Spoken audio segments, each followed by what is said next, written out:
Hi, I'm Kat Shiffler, a third-year MLA student at the University of Michigan, and I'm presenting Embedded Energy, a proposal for the Upper West Side of Buffalo, New York in the year 2050.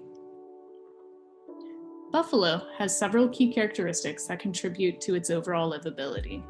A park system designed by Frederick Law Olmsted, a waterfront location on the shores of Lake Erie, and an assembly of charming historical residential neighborhoods.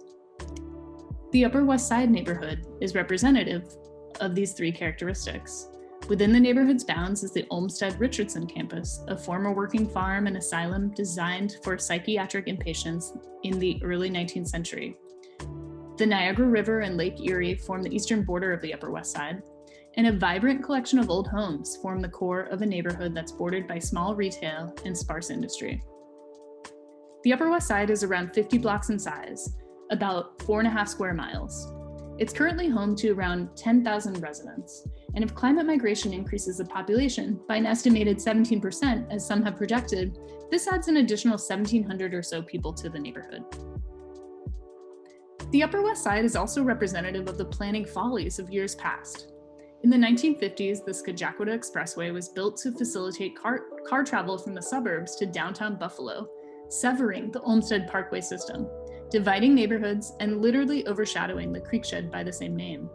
The Scajaquada Creek, the northern border of the Upper West Side neighborhood, was channelized to transport the city's combined sewage overflow to the Niagara River. As a result, the Niagara River is identified by the EPA as a Great Lakes area of concern. Speaking to housing, vacancies on the Upper West Side increased along with the city's by over 200% since the 1970s. Buffalo's population moved from the urban core to the suburbs during that time, taking up land and building new houses while letting the old homes deteriorate and lose value in the city's center. Racially diverse and affordable, one of the reasons I selected this neighborhood for my study was that although Buffalo is an intensely segregated city, the Upper West Side is a mix. Bounded by a majority white neighborhood to the east, if relatively privileged climate migrants move to Buffalo and have their pick of neighborhoods, I believe that this is a good candidate, especially if livability concerns such as the expressway and creek are addressed through design. For the Upper West Side, a neighborhood with compromised park and lake access, and with a core of historic homes that need some attention, the goal is to turn these liabilities into assets, to build from what's working, and to create an equitable climate refuge for all. The three goals for the neighborhood design intervention are connect the water, connect the parks, and address housing in an innovative and equitable manner.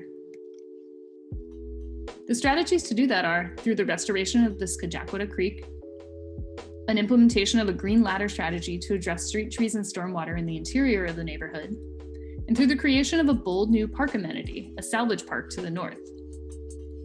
This plan involves major changes in land use. To remove the expressway, restore the core, and create new net zero housing where there are currently vacancies, extend the mixed-use commercial that frames the neighborhood, and turn industrial land that borders the neighborhood into new green space.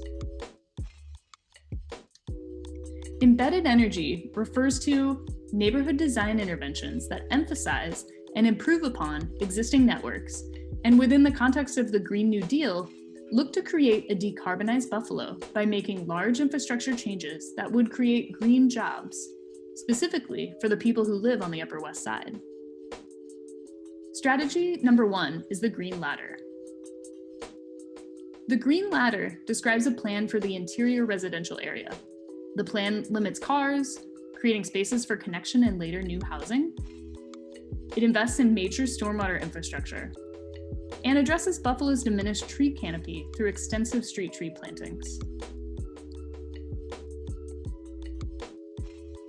The rungs of the ladder, or the short blocks between one-way north-south streets, are reimagined as pedestrian streets, designed for stormwater infiltration and social interaction, with bioswale networks and a creative pedestrian street design, vegetative edges, expanding into the front yards of existing homes. The north-south streets, or sides of the ladder, are reimagined as long green boulevards, addressing deficiencies in Buffalo's canopy cover, and incorporating underground stormwater storage and front yards into a strategy to connect the neighborhood to the new park amenity to the north.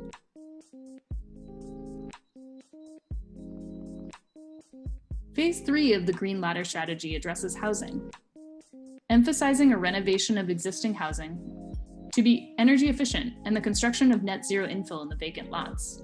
The focus on housing is due to the role of the building industry in greenhouse gas emissions. 11% of emissions come from building construction materials, and 60% of building and construction materials end up in landfills. So what do we do with the waste?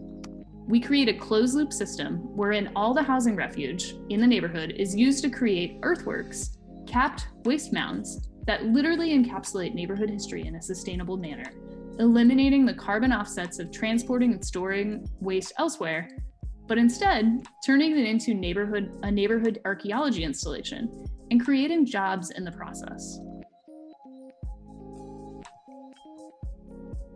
The Salvage Park is a new net zero experimental addition to a newly connected Olmsted Park system, connecting the Forest Lawn Cemetery and Delaware Park all the way to Lake Erie via a green corridor as originally intended.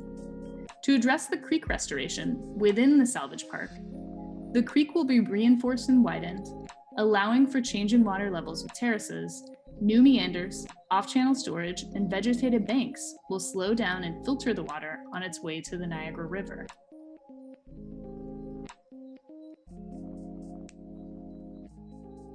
And the creek experience will also have recycled neighborhood materials at its core, with gabions of construction rubble and earthwork of buried and capped debris. The top of the freeway will be repurposed into not only the mounds, but also into blocks to recreate modern interpretations of classic Olmstedian bridges, while remnant columns from the freeway will remain in place. Salvaged neighborhood wood will be repurposed into a boardwalk network, and all new concrete will be sourced from neighborhood construction projects. With the elimination of the freeway and the liberation and design of the creek to fulfill the role of biofiltration and recreation, the newly enhanced neighborhood will have unprecedented park access through a trails network traversing a beautiful waterway with wet meadows, marshlands, and interactive terraces, and tall mound structures, all connected to a new and improved Lake Erie. Through recycled materials and earthworks, a neighborhood's history is literally tied into the landscape, creating a unique addition to a historic park system, connecting water, green space, and neighborhood infrastructure, and, in turn, creating an evolving local landscape with the potential to create local green jobs in construction, renovation, and creative waste management, a model closed-loop system, an equitable climate haven for all.